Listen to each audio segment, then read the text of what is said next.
how to make money in stocks in winning system. Hello, welcome to our channel, Adhijaya. We are student IPMI Institute class March 2025. We're going to share with you very insightful book review assignment from Professor Roy Semble.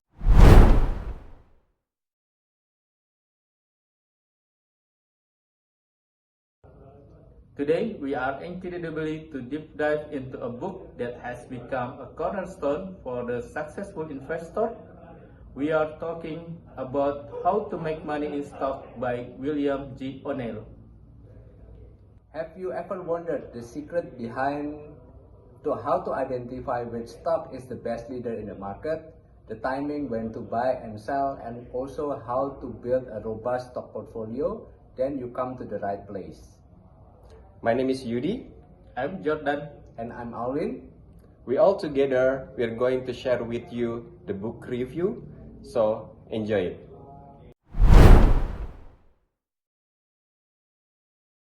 What if I told you that market timing, trading, and reading stock chart, things many analysts tell you to avoid, could actually be your key significant investing success? Today, we're diving into the book that sold over 2 million copies, even after launching in the right aftermath of 2008 financial crisis, William O'Neill, How to Make Money in Stock. O'Neill and his team studied 125 years of the best performing stock, and their finding might surprise you. Get ready to challenge some conventional wisdom. Let's take a look. We will breaking down O'Neill wisdom into 5 powerful key takeaways. First up, the legendary Slim system for picking winning stock. Takeaway number 1 is the heart of O'Neill's strategy. Follow Slim. This isn't just a catchy phrase. It's a 7-point checklist of characteristics that the greatest winning stock display before they made huge gain. C. Current quarterly earning and sales. This is a big one. O'Neill found that 3 out of 4 winning stocks shown an average 70% increase in quarterly earning per share compared to the same quarter in the previous year. Your minimum threshold a 20% increase. If that growth accelerating quarterly over and quarter, that's an even more powerful signal.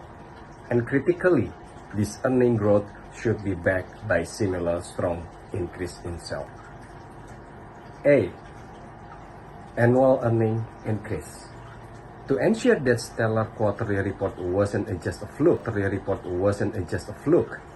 O'Neill insists on looking at the last 3 years of annual earning growth per share. And represent new product management or condition. Great stock advancement after steam for something new. This could be revolutionary product, a new CEO transforming to the company culture, or changing industry dynamic like supply shortage or new technologies. O'Neill found that 95% of market superstar stock fell into one of these categories. S. Supply and demand. Basic economy, right? It's applied to the stock too. Look for the companies reducing their stock supply through share buyback program. Also, look for the high demand of the top management. Are they invested? Owning share themselves? This is show confidence. L. Leader. The choice is clear. Pick leaders, aim for the number 1 or number 2 company in the strong industry group. These companies typically have their earning growth than their competitors. As the saying goes, the first man gets the oyster, the second gets the shell. E. Institutional sponsorship. Remember, supply and demand. The biggest source of demand often come from institutional investors like the mutual fund and pension fund. Look for the companies with institutional owner, especially if some are the top performing asset managers. An increasing number of institutions owning the stock is a bullish sign, as they often add in their position over the time. And finally, M, market direction. This is so crucial. O'Neill dedicates significant attention to it. You can pick a stock that nails the first scan slim criteria. But if overall market is heading down, you're likely to lose money anyway. Which brings us neatly to our next point. Takeaway number 2. You must have tools to determine if the general market is uptrending or downtrending. Why? Because you want to be fully invested, maybe even using leverage during bull market, but in bear market, you want to be rising cash and existing. The best clue comes from the major market and average. Think the S&P 500, NASA Composite, or whatever index in the most relevant to the stock you are interested in. Pay attention to their price and volume change. O'Neill's over several indicators. Takeaway number 3, buying stock from a strong base, the cup with the handle. Takeaway number 3, emphasize buying stocks from forming a strong base. Just like a doctor uses EKG or scientists use models, investors use price and volume patterns on stock charts. One of the most profitable patterns of O'Neill's identified is the cup with handle. Imagine a teacup viewed from the side. Typically forms 7 to 65 weeks.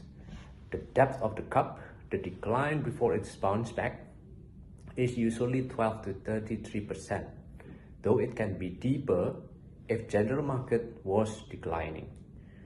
Importantly, O'Neill prefers a U-shaped cup, not a V-sharp. The U-shape suggests a weaker investor have been shaken out, creating a more solid foundation of holders. This forms the upper half of the cup and should drift downwards, a shakeout. It typically lasts for more than 2 weeks and ideally shouldn't drop below stocks of 10-week moving average. Then comes the pivot point, your buy point. This occurs when the price breaks out of handle's downtrend on a substantial increase in daily trading volume. Look for at least 40 to 50% volume increase, but superstar stocks can show up to 200% or even 1000% increases. This signals institutional buying. Also look for a few weeks of tightness, small price variations during the base formation. And if volume dries up at the bottom of the cup and handle, that's a good sign. Selling pressure is exhausted. One of the other thing is before this band appears, you want to see a prior price increase in the stock of at least 30% on increased volume. Not a cup with a handle fan? O'Neill also discusses other useful patterns like the cup with a handle, the double bottom, and the flat base. Takeaway number 4 is about defense. O'Neill is adamant. The secret to winning big in the stock market is not to be right all the time, but also to lose the least amount of money possible when you are wrong. So, how do you know when you're wrong? Easy. The stock price drops below what you have paid for it. O'Neill's cardinal rule: cut every loss short at a 7 to 8% decline from your purchase price. No exceptions. Don't wait, don't hope, don't wait for market to close, just sell. Why so strict? The math works against you.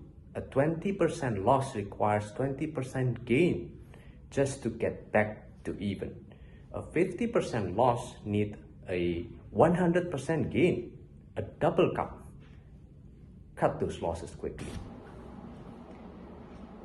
Takeaway number 5. 9 times you should consider selling or realizing gain. Alright, now you know when to cut losses. But what about when to take profits? This is the takeaway number 5. O'Neill tells a story about a man trying to trap turkeys. He had a box propped up, luring turkeys with a cord. At one point, 12 turkeys were under it. Then one turkey left. Snap, I should have pulled when there were 12, he thought. As he waited, more turkey left, and he kept adjusting his ideal numbers downward. From 12 to 11, then wanting 11, but only having 8. Eventually, all the turkeys were gone, and he went home empty-handed. The moral of the story? Have a plan for taking gains. Don't be greedy, or you might lose it all. Here are 9 situations O'Neill says you should consider selling and realizing your gains. First, sign of distributions. After a long advance, heavy daily volume without further price gains.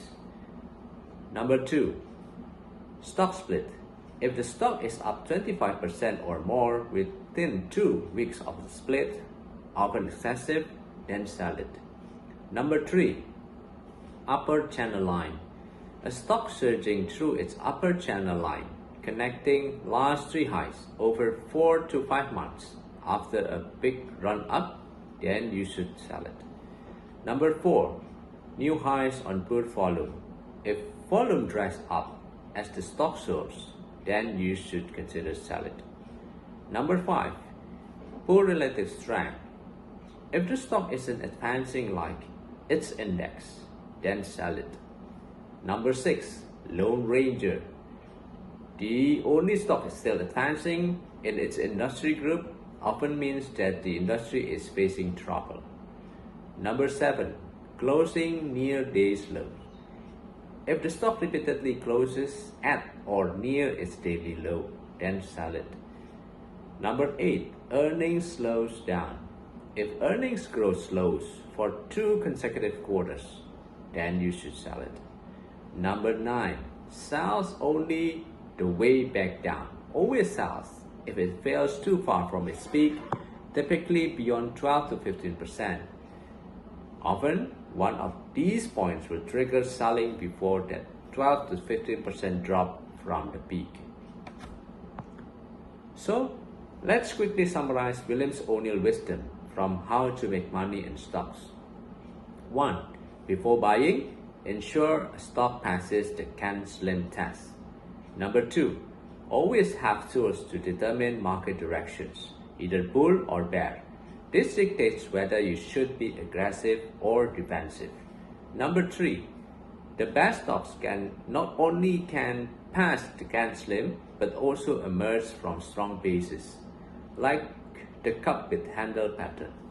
Number 4, crucially, limit your losses by selling any stocks that drops 7 to 8% below your purchase price, no exceptions. Number 5, develop a system for realizing your gains. Don't be the turkey trapper. Use O'Neill's self-rules as a guide.